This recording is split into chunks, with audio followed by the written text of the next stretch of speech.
Welcome to the No Bull Political Arena. With your hosts, Sophia Nelson, Bill O'Reilly, Brian Mistro, and TJ McCormick. It's real voices, raw politics, and no bullshit.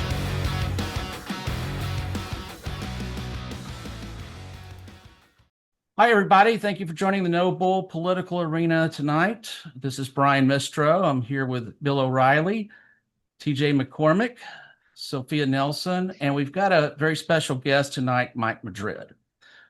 So for those of you that were listening to us last night, we did agree we were going to talk about the Greenland situation with Donald Trump.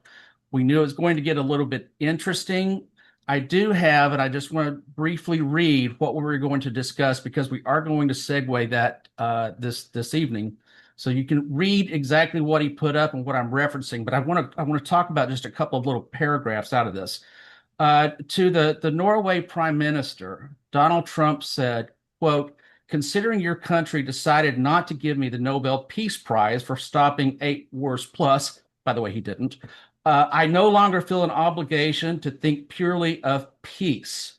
He goes on from there that Denmark cannot protect that land, he's referencing Greenland, from Russia or China, and why do they have a right of ownership anyway?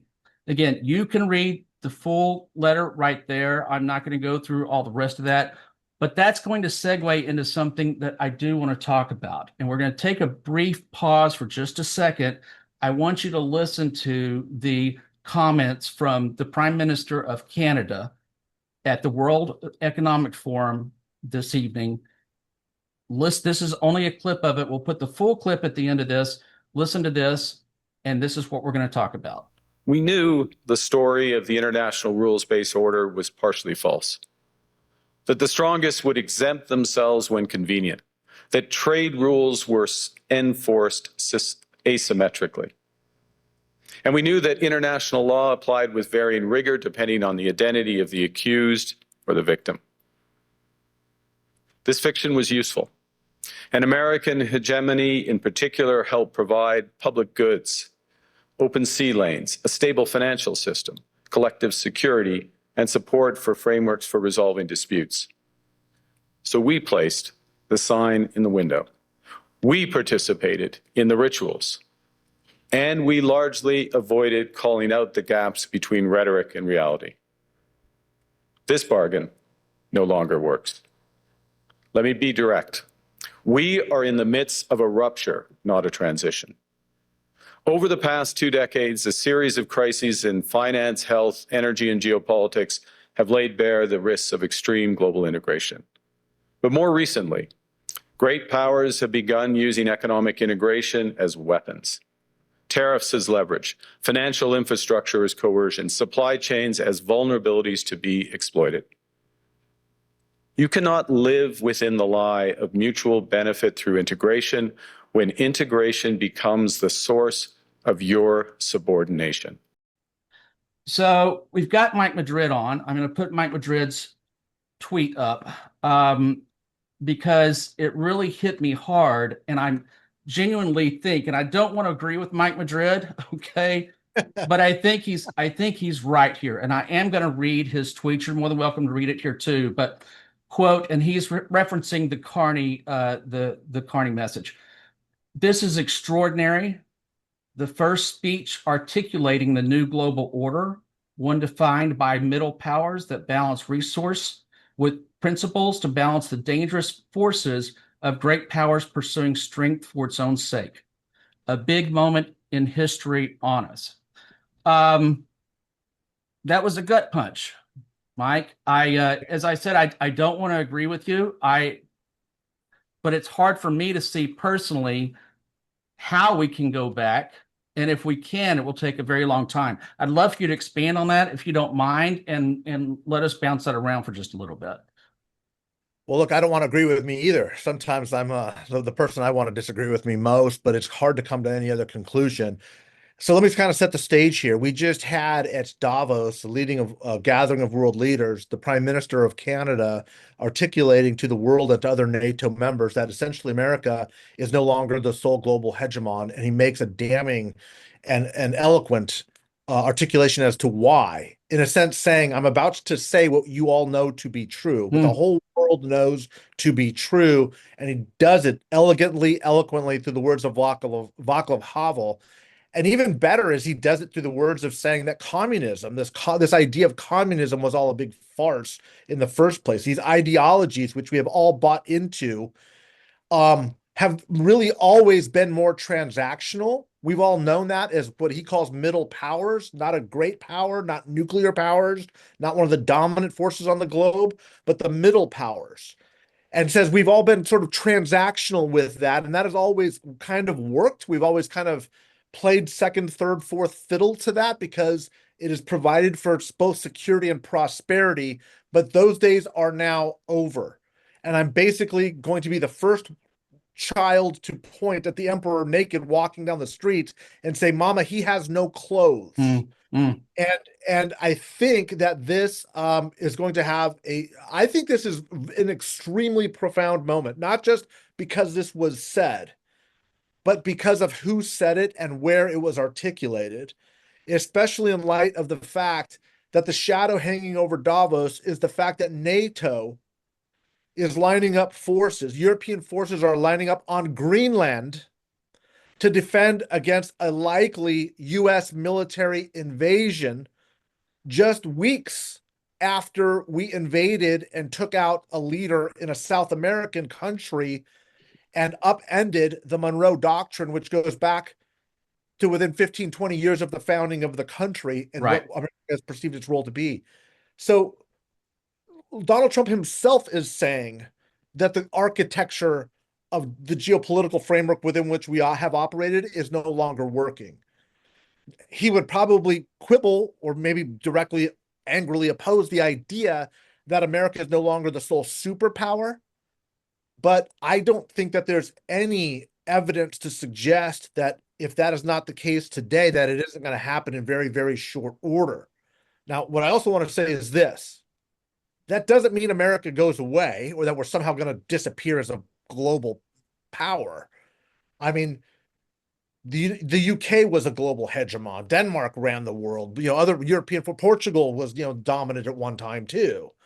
We're going to be around for a long time. But our reserve currency, the dollar as the reserve currency of the world, is not likely to be around long. If you're watching what's happening to our financial markets compared to the metal markets, the world is fleeing the market and going into hard metals right now in part, by the way, for security reasons that have defined markers of currency and stores of value for 5,000 years or whatever it's been. But it's also because this digital age, which everybody thought there would be this abundant, forever, just mine all you wanted, we're realizing the limits of what we're able to pull out of the earth and extract out of the earth to build the infrastructure for the digital age. And whoever controls most of it is going to be in a commanding position. So it's not like a 1990s argument of us going into Venezuela to say, we want their oil. Sure, that's part of it, but most of it, I think, is a function of trying to protect our currency from being devalued and being attacked to the point of losing its reserve currency status. Because if that happens, the quality of life and our standard of living as Americans is going to dramatically decrease, especially as we see our allies in the European market and throughout Latin America coming together and saying, we're not putting up with this bullshit anymore. Because what we have been told in his own words as the president of the United States is saying, if you have stuff that we need to not just feed our insatiable consumer market, but we need it to keep our currency going, we'll come take your stuff. We'll come take your oil. We'll come take your rare earth minerals if you're Greenland, your valuable metals deposits. We will do everything we can to extract that for geopolitical purposes, for economic sustainability, for military strategic objectives. And we don't care whether you're friend or foe. We are going to play this realpolitik, that's just hardball politics, until we essentially either have all of it or there's no one else left standing. There doesn't seem to be an end game here. The only guardrail, as Donald Trump has said, is his own morality. Yeah. God help us. So yeah, so look, look, I don't mean to be hyperbolic. I mean, you guys know me, I'm generally pretty reserved about this stuff and Right. look at that and Yeah. evidence. Yeah. But today, to me, marks a day of significance as the fall of the wall. The New World Order has changed. Carney is saying what we all know to be true. When you have European powers sending troops to defend Greenland against the United States of America and cutting trade deals with China that are extraordinary to open up new markets for the Chinese in the wake of a belligerent bellicose menace that the United States has become and is isolating itself. Even if we believe ourselves to be a sole global superpower, the rest of the world is not going to treat us that way, and that's all that matters. I think you made a really good point. So in summary of that, the administration has been making the point that we have to have Greenland for a missile defense system. But I've been of the opinion, I think you're making a very, very strong point, that that is not necessarily true. What you're saying, at least from what I'm gathering, is that it's more than that. This is about this could be about minerals. It could be about protecting our reserve All the above. currency. Yeah, yeah. So it's not and it goes to the question, why did we even need it in the first place from a military missile defense point of view? Because we could always already do that, right? We already had that treaty. We already with have them. that right. Yes. Yeah. Are you against, Mike? Do you think it is strategically good for the United States if they were interested to sell Greenland? They're not going to do that. They've already. I mean, look, They've already sure. said they won't. I mean, well, yes and no. First of all, we can't afford Greenland. We can't afford anything. Like a third of our budget is going to do debt service, not even paying down the interest, which is why the currency is collapsing in the first place. Look, there is a slight difference. I think maybe there's not. I mean, it's a difference, not a distinction, but we talk about it in terms of inflation, right? We're inflating our currency. But once we start to lose reserve currency status, we lose control to manipulate markets all over the entire globe. And that is what's going to really deteriorate American standard of living. That's where you're going to see a real loss in the confidence of our currency, because right now it's based off of what? The full faith and credit of the United States. Yeah. Nobody has any faith in the United States right now, first of all. And second, our credit ain't looking so good because so much of it is going to just debt service. What are you going to do? Just inflate the currency even more to keep buying more and more land? To what end? Yeah, yeah. So no, it's not a good idea to buy Greenland. And look, it's clearly not about military routes for two reasons. The first is we already have a treaty that says we can have as many military locations essentially that we want there. Truman signed that deal. So we have like 30 locations there right now. The second is, if you don't believe in climate change, how can you argue that the melting of the Arctic caps are opening up new? I mean, which is it? Like, is it happening or is it not? Right. So, like, that's a bullshit argument.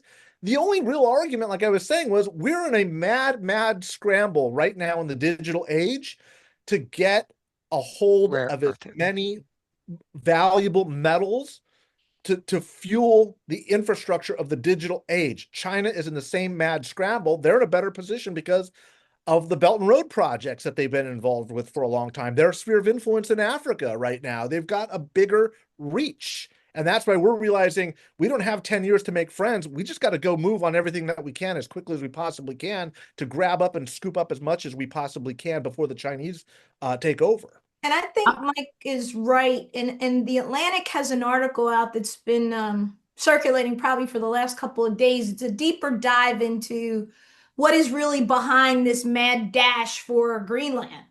And Mike, you've outlined it, I think, very well, like the reading of what has not been said, the stuff that's the subtext here of what the public isn't really tuned into. The argument that MAGA and Fox and Trump are selling to the American public is we need it for military might. We need to protect ourselves. Everybody on this panel agrees that we already have those rights per treaty if we need to do something militarily. But it appears that there are very wealthy friends, according to this article, of said president of the United States, who want minerals, who want things that are there to enrich their businesses, their global footprint, et cetera, if you will, in business. And I think we all know, if you saw the New York Times today, and this was surprising, they blasted Trump for his first year in office. He made $1.4 billion to Yeah, his own personal fortune from taking office. $1.4 billion, $400,000, whatever it was, that he has personally profited from. And they caveated that they don't think that's all of that's it, that right. that's what they can track. What What's we my know about, point? yeah. My point is that you've got to understand who we have as president. He's transactional, period. It's about money. It's about power. It's about grift. It's about what can I build up for me more than the United States, more than the US military. And until we start having a real conversation about the mental fitness, the emotional temperament, and the morality, lack thereof, of this president, I don't think we're really going to get to the bottom of, what's behind, whether it's going after, Norway for the prize, the Nobel Prize that he doesn't have, and attacking people, or, giving Macron and our European allies real fits. Macron was incredulous today in Davos. He was talking and he's like, is this really what we're going to do now? We're just going to bully each other and say, give me your stuff or else. I mean, guys, we're headed towards a real geopolitical problem here. We Let me got ask a you, I'm problem. not going to pretend I would never ever go toe to toe with a Mike Madrid, especially on this subject. At the same, so let me ask genuinely, how did we, in a nutshell, how did we get here? It's not like suddenly Trump became president and we needed all this stuff.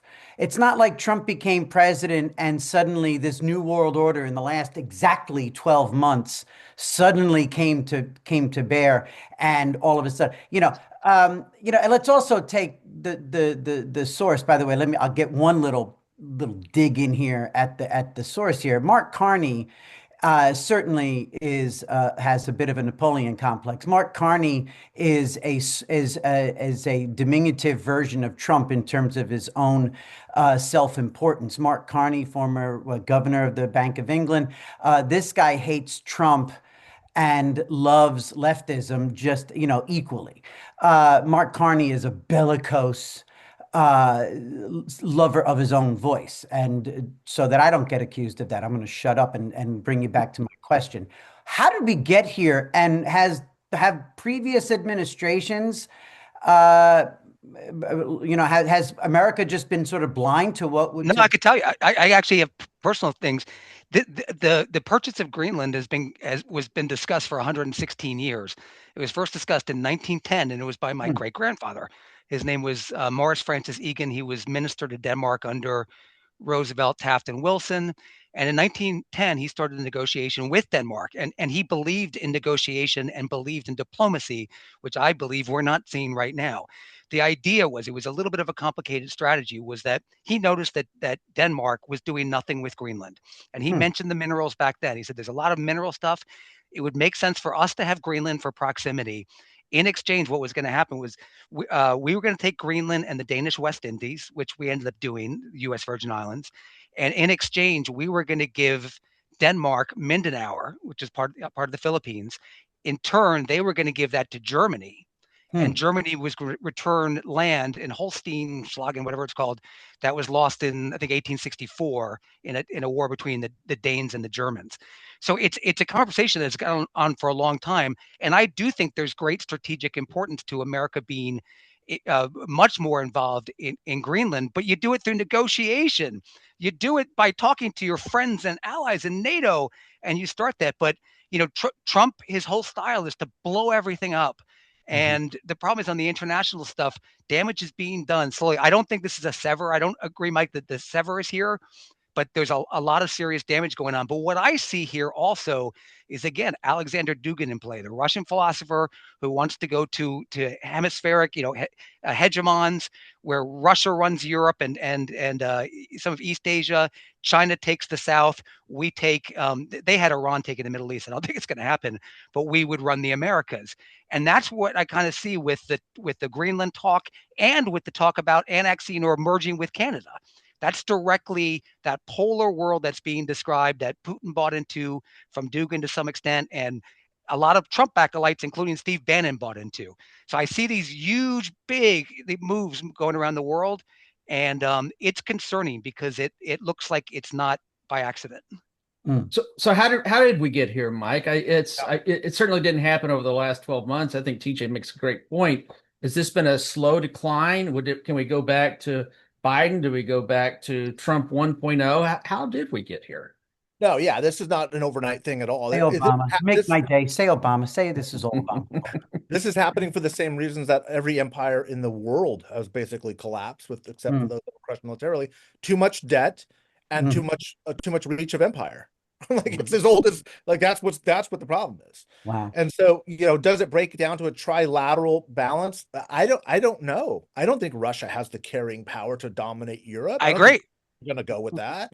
I agree. Don't think China rolls on Taiwan. Are we going to actually tell them no? Probably not. Does that dramatically expand their sphere of influence or significantly increase their financial reach and capacity? No. Does it give them better access to trade routes in the South China Sea?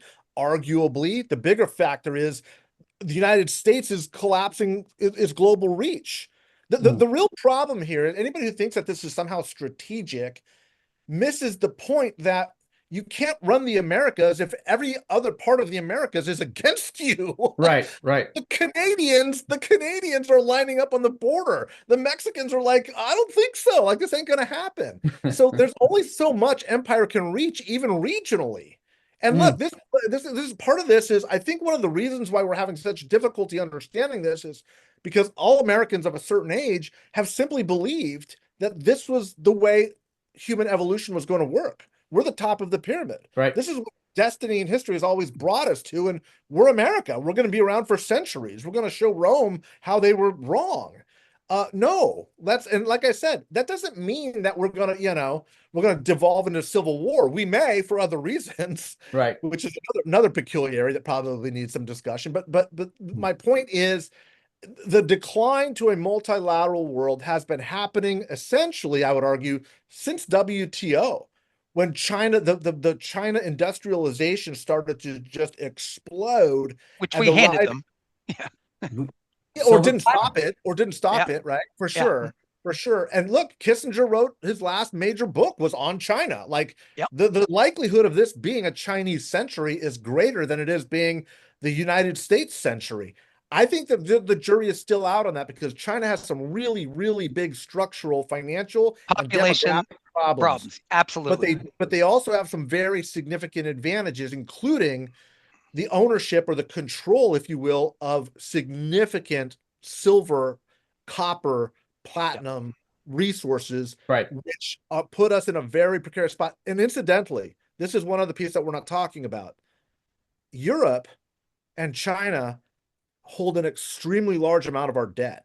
So like I said, this war, World War III, is not going to be a kinetic war. It's going to be a currency war, first and foremost.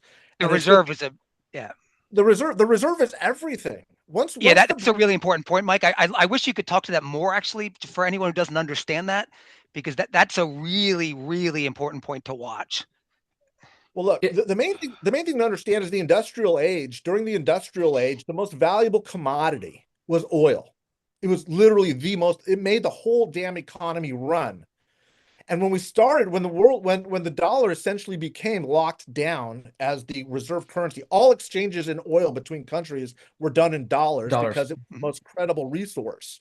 It was the most credible, faith-backed, gold-backed up until Bretton Woods, again in the 70s, right? It was gold-backed, then it was backed by the full faith and credit. Everybody had trust, faith, and confidence that the United States would pay its bills, be an honest actor, and it would have the economic might to back up the greenback. Once that goes away, And like I said, by the way, it's hard to overstate how much influence we have on the monetary policy of every other country in the world when literally the oil of the engine of capitalism is based on the dollar. One of the main changes that is happening here, guys, you need to understand is in the digital age, these 7 major companies that are carrying the Dow, carrying the entire economy, they're all tech and data companies. And information and data, the capitalization is far, far more valuable than oil. So think about that. Data is more important than oil in the digital age. And they're all tied to Taiwan. Precisely. And whoever can move literally the infrastructure of these massive data centers that are required to fuel artificial intelligence or driverless cars or smartphones, the rare earth materials, the silver that's required, the copper, the guts of the digital the oil for that. Yeah, and I'm not saying oil is going away either. Don't get me wrong. No, but I'm comparing. I'm continuing your comparison. It is the oil. This is the commodity. In order to move the commodity, that's why Vanderbilt did so well. He controlled the shipping of oil on railroad, right? Like all the ancillary economies get bigger when you control the dominant oil of the economy. Data is the new oil. And so now China's like, they just struck a deal to deliver 40,000 electric cars to Canada. Canada, yeah. You can't make electric cars without silver, without rare earth, without lithium. Yeah. Which is why I think we should be leaning in on Greenland, but in a diplomatic way, for God's sakes. I mean, I think that ship has sailed, though, right? I think it's now too. There's so much damage done here. I think, Mike, first of all, wow. I'm an econ major and I'm fascinated by this, but you really, I hope that those of you watching us really, you probably gonna have to rewind this a couple times, but sit with it and hear what he's saying and how it all ties together. But I have a question for you, Mike. Where does AI fit into this? Well, but that's the real battle, right? And I think it's actually a Pyrrhic victory with whoever wins AI, because artificial intelligence is right now, you hear commonly in the media and with pundits and economists, and there's some truth to it that, everyone's scrambling to get the advantage in AI right now. AI is not going to know political boundaries. Like China can't control AI. Like by definition, AI is its own entity. Artificial intelligence is not going to respect boundaries. And even if it does, the length of time within which it does becomes irrelevant as the growth of the technology explodes. So the real question to me is, do we have the infrastructure? Again, the silver, the lithium, the copper, the actual infrastructure to build the data centers to allow AI to perpetuate itself, right? Right. I live in Northern Virginia, and we are 70% of the world's internet traffic, and traffic goes right through Ashburn, Virginia. And the data center issue here has become a problem, as you can imagine, because our electric bills are through the roof now. Everybody's realizing that they're a drag on resources, like you're saying. And if you were come here 30 years ago when I was in law school and AOL was the only thing out here in Loudoun County in the farmland, and if you were to look now at the data, you wouldn't recognize it. It looks like some type of city somewhere in the Middle East where there's all these just data centers everywhere, and they are consuming every bit of land we have left, everything. And people don't want to be here. They want to leave. The delegates are finding themselves having to vote against these now, but they like the revenue and the tax base. Are you getting the battery farms too? Yes. The battery farms, and the problem is they take more than they ultimately give out in terms of, the tax base and the revenue that you thought you were going to get. So, Mike, I think you're spot on that. And I kind of get the point now about where are we going to get the resources to keep this up? I don't know the answer. And that's the thing too. As we're talking here, I'm wondering, will we have? Do we have? Can we mine? Can we? Do we? I mean, honestly, I am definitely going to be the one on this show who always boils it down to my level, but out of necessity. Well, that's a good thing. But honestly, I mean, really, actually, can we? Is there going to suddenly be a critical mass where we have to sort of stop and reassess? And also, are people really gonna really want this? You know, we keep talking about the scary version of AI. We keep talking about the detached nature. But 2001, I can't do it, Dave. You know, are we going to want to be begging that AI to open the goddamn airlock? You know, and so you wonder, are we going to finally get to like that Vista point? Is there going to is there possibly something in humanity that says, I think we were good maybe about 20 years ago. Let's go back to like iPhone 4. No, no, the answer is no. I'm Well, with, so I'm with Bill. I've got Not a a chance. really big question, and that it's been sitting here, but I got to ask it to Mike. What does the United States of America look like when we lose our reserve currency? Oh, fuck, Jesus. Exactly. That's the question I really had. We probably look a lot like Britain for a while. And like I said, Oh. America doesn't just go away. But what I will say is this: if you've got $1 million in your IRA, you've already lost 30% of its value over the last 5 years because of the devaluation of the currency. Right. So there's a very good chance that the Dow doubles and triples in the next 7-8 years, but the value of the currency is it's falling apart. So your real gains, you're really losing. And that's what's going to hurt a lot of Americans is people think, oh my God, I'm rich. Look how much money I have in the stock market. Yeah, well, are you factoring in the fact that the dollar value that you've increased takes 30% off of all your gains, because that's how much your dollar is worth less than when Biden came into office. And I'm not blaming Biden or Trump. I'm just blaming long-term economic policy of the United States. Right. Like, Americans are not as rich as they think they are. We are just now beginning to feel it by going, why is this salad at lunch $25? It's a salad. Right. It used to be $12 a couple of years ago. Like, why is everything getting so expensive? And like I said, yeah, it's inflationary, but there is a difference between prices going up because of supply chains and supply and demand. It's something entirely different when we're experiencing a currency crisis. So what happens is when we start to, the dollar devalues based off of other currencies and people start trading in yuan, but for example, Russia and China can clear their ledgers not in dollars, but in yuan.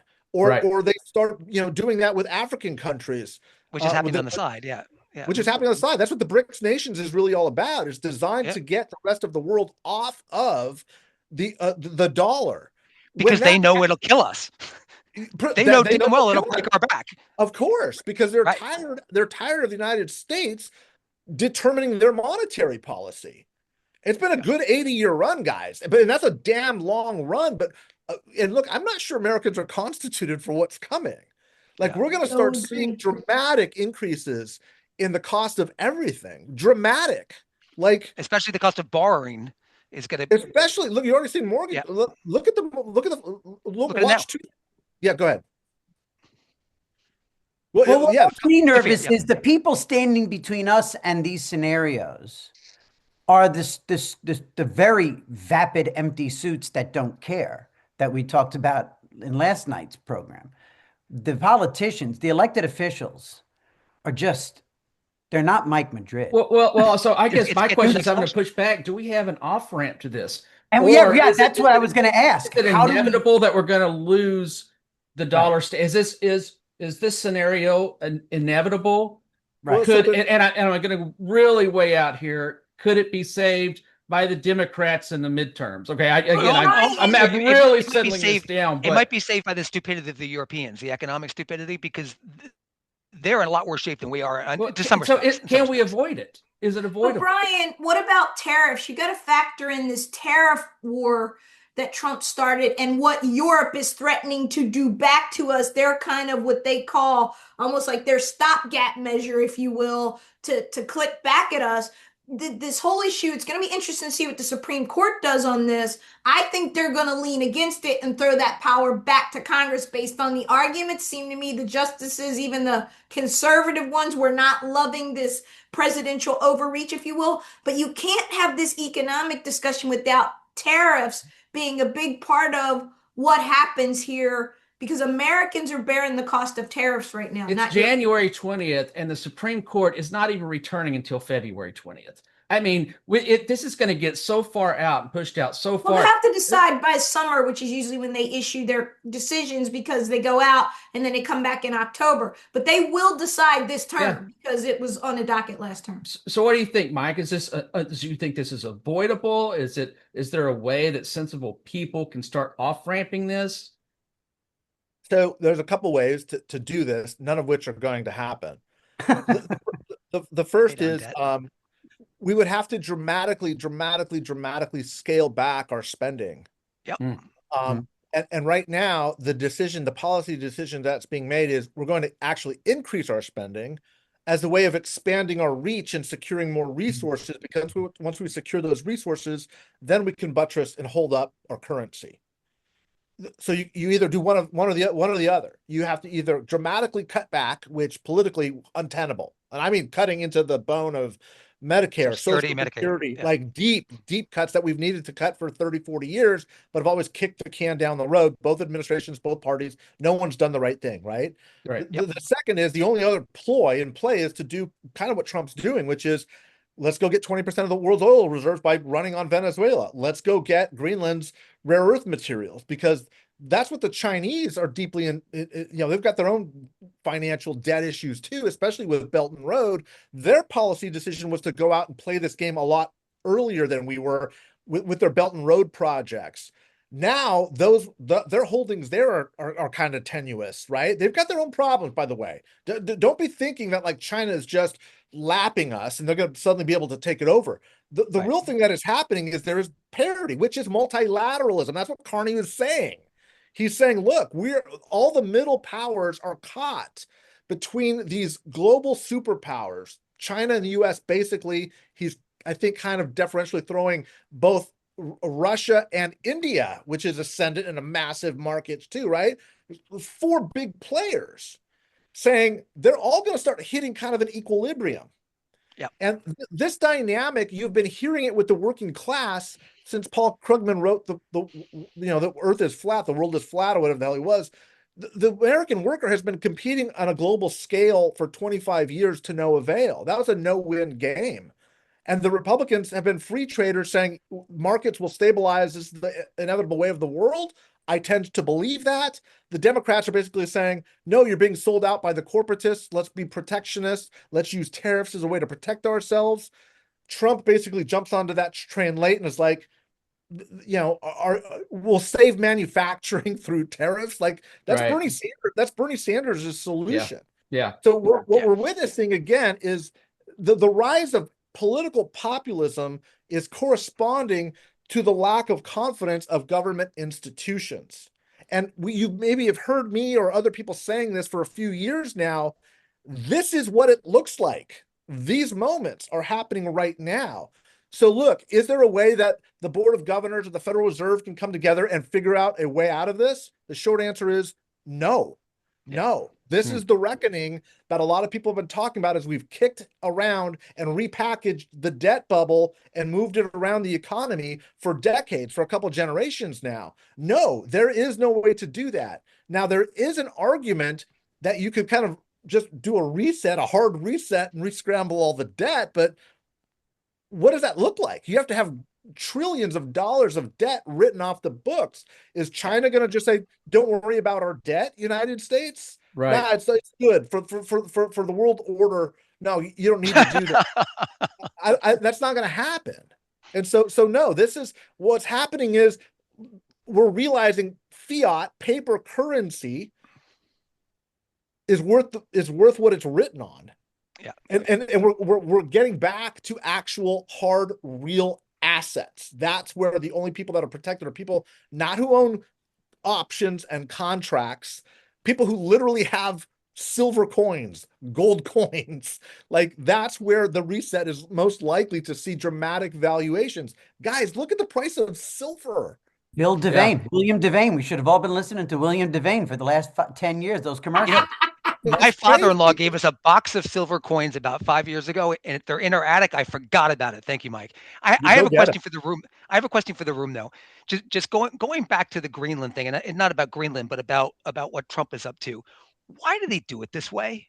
I mean, I know he's irascible and it's his style to blow things up, but there must have been discussion within the administration. There must have been some smart foreign policy people maybe around. What's the play here? Why would he antagonize the Europeans? Is it a humiliation play? Is it actually a negotiating play? It seems it seems almost personal. Is Well, it I'm as shocked. simplistic? Is it as simplistic as rattling sabers, being crazy, being insane, and then calling people Maybe. saying, "Enjoy your steak. Let's do this. Let's all get a great photo op." And is that the craziness? Is that I just think Denmark would have been open to the negotiation had we just pursued it. It would have been, Yeah. we want to up our presence. Okay, we get a deal. You know what I mean? We'll give you some equipment for mining when the time comes, whatever it might be. Notice Well, I'm sitting here with my jaw open because Bill's way too smart for what he just said. There was no rational, sane person in the room. We had this discussion about Trump 1.0 and the people who were in the room who did keep him from doing bad things and tempered him and told him, no, you can't do that. And there is no one like that now. Now you've got Stephen Miller in his ear and other people saying, do what you want to do, how you want to do it. The vice president and others going rah rah go. This is everything you said makes sense, and that's what a rational Reagan, Bill Clinton, Daddy Bush, Baby Bush would have done. That's not Donald Trump. That's I agree with how you. he Yeah, does yeah. things.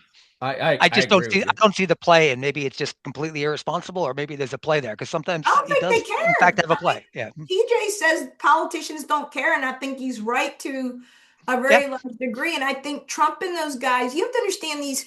Remember how old he is. He's going to be 80 in June. Donald Trump comes from a 1980s Gordon Gekko, greed is good mindset. He really does, right? Great point. He's Great the point. Baron of New York. He's the real estate man. He's the casino man. Deals with the mob, all those things. That's not made up. That's all real. New Jersey, New York, that's what happens Good there. point. And so Donald Trump operates in a world where I want it and I'm going to take it and it's mine. That's just the way this man thinks. So that does not fit into the neat box of diplomacy, dialogue, negotiation, and conversation because that's not what cavemen do. Cavemen just hit you over the head and drag you away and say, you're mine now. I mean, it's that simple. So Yeah. I want to end on, I know we're running short on time, so I want to end on one last question, and I'm going to bounce it over to everybody, but especially to Mike Madrid. Let's assume that the inflationary aspects continue to happen. Let's assume that the dollar's value continues to go down. I think that's a very, very safe assumption. I won't even factor what the Supreme Court does. How does that affect the elections coming up in the midterms? Because I think you, Mike Madrid, especially of all the people I followed, have said it's all about the economics. That's how we got Donald Trump again, was the economy. Yeah. How does that, what do the midterms look like if this scenario continues to play, which I think it will, which I highly suspect it will? What do you think, Mike? Yeah, I think it's very unlikely that they turn around the economic situation in a matter of months at this point. We're well down the road. Look, I think that the way I'm modeling and looking at the race right now is very much like the 2018 election cycle, which was Donald Trump's first midterms. That was a historically bad election for the Republicans. It was a 40-seat loss. It was the first time people started talking about a blue wave. The difference is in 2018, the economy was good. People were feeling good about the economy. Right. Now the economy is bad. So the fundamentals of the political environment we're heading into are very, very bad for the Republicans. Now we've had a redistricting since then. And so there's fewer seats. But even with all the redistricting shenanigans that both parties have been involved in with, if you're looking at a Democrat plus 11, Democrat plus 12 environment, and remember, New Jersey, Virginia were D plus 15. Right.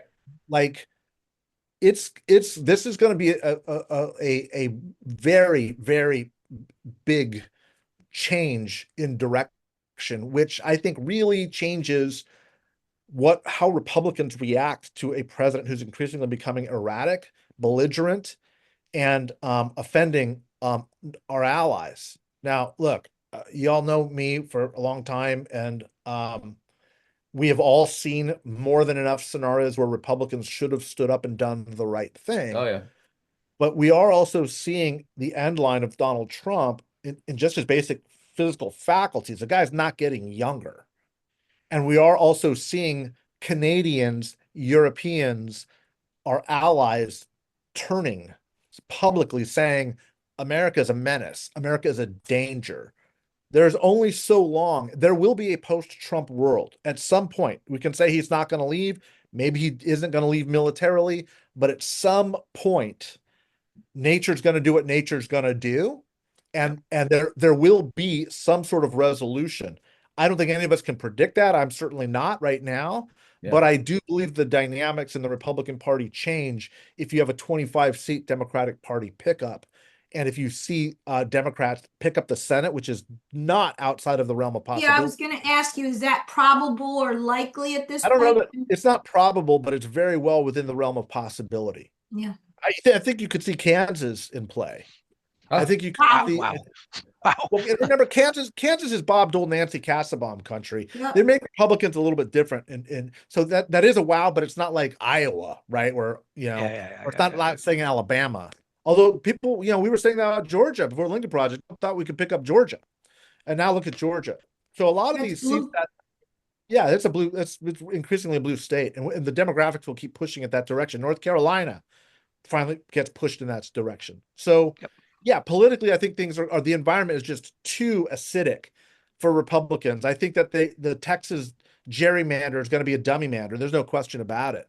They carved themselves 5 safe seats, 3 of them Hispanic majority, believing because of the 2024 shift that Hispanics are this new part of the Republican coalition. I know more. Just foolhardy. Yeah, while we have you, Mike, what are those numbers looking like right now? The Hispanic numbers. You're the expert in the country. I mean, It's a great question. They're much lower, but they're not 2018 lower. They're like 2016, which means that Donald Trump it's a new base. It's a new foundation, really, of about 27-30% support that isn't going lower. Like in 2018, we saw approval ratings amongst Hispanics at 18-19%. Those were like Bob Dole 96 numbers. I hadn't seen those in decades. We're not getting there right now. Yeah. It's still, they're holding in the same way that Trump is still holding his GOP base. The Wall Street Journal poll that came out yesterday had him at 92% amongst Republicans, 87% amongst CNN. So those numbers, by the way, as high as they are lower than he normally tests. Did he get a bump? Did he get a bump with Latinos after Venezuela? No, I mean, no. There's nobody cares about Venezuela except for Venezuelans, maybe a handful of Cubans. But you have to remember the Venezuelan diaspora is less than 1% of the Latino vote. The Cuban diaspora is 6% of the Latino vote. So there's always been this Republican sort of fetishness about Latinos are anti-communist, anti-socialism. Yeah, I guess arguably half of the 6 to 7% of Cubans and Venezuelans are. But if you talk to Dominicans and Puerto Ricans and Mexicans, they don't know what the hell you're talking about. Hey, and I want to add in for our audience, Mike Madrid did a wonderful Substack discussion on this. I listened to it. It's fabulous. We will link back to that, and it's worth, I think it's a little bit less than an hour, but it's absolutely worth your time. Mike, that was really well done. Really Appreciate well done. So any other follow-up? I'll start with you, Bill. Any other last thoughts or comments here? No, we'll see. I mean, we'll know a little bit more tomorrow. So we'll see you and the audience tomorrow. These are really crazy times. They're just nutty times, and whether this is a permanent fracture or not, I would say at least the post-World War II era that we knew is over. That's over. I agree there. We'll know a little more tomorrow. So let's see till then. Sophia, any last thoughts? No, I just want to thank Mike for joining us. It was a really good discussion, and absolutely make sure you're following Mike on social media platforms. In his last book, it's the Latino Century, right? Did I get that right? Yeah, it's the Latino Century. Thank you. It's a very good book, by the way. Great book. I highly recommend that you read it because this country will be majority minority in the next decade. So we're and that is a deeper conversation for another day about in 1976 at our bicentennial, this country was 77% Caucasian in 1976. That number now has dipped well below.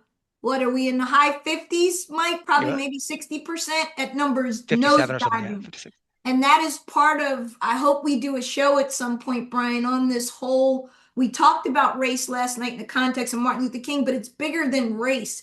It has to do with demographics and what does that shift mean and how do people feel about that? And, you know, the anxiety and the worry and the fear that comes with, I'm not going to be in the majority group anymore. You know, I'm going to be in the minority group. What does that mean? I think that's going to be a fascinating. And we're seeing that loud and clear with this administration. Absolutely. TJ, any last thoughts? Great show. This is great it stuff. was. Hey, Mike, always appreciate it, my friend. Thank you so much for appreciate joining you us. guys. Thank you, Mike. We will put some links back so everyone can follow Mike Madrid, including I'll also put a link to his book. I highly recommend it. I actually bought 3 of them. I gave them out to some friends. Appreciate that. It's a wonderful book, and I'll also link back to his talk, his Substack talk. So thank you, everybody, for joining us this evening, and we will see you tomorrow. Thank you. Bye-bye. Good night.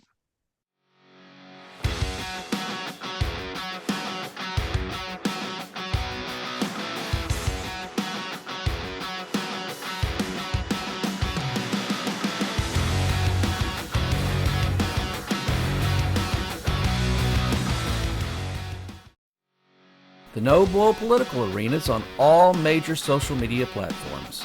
Make sure to give us and your host a follow.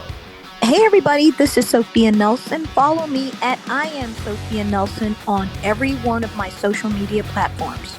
I'm Bill O'Reilly, and you can reach me at Twitter at WFBOR.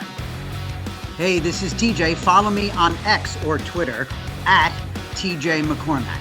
This is Brian Mistro, and you can follow me on X at Brian_Mistro or follow along on Facebook at Brian.Mistro. An NB Media Group member.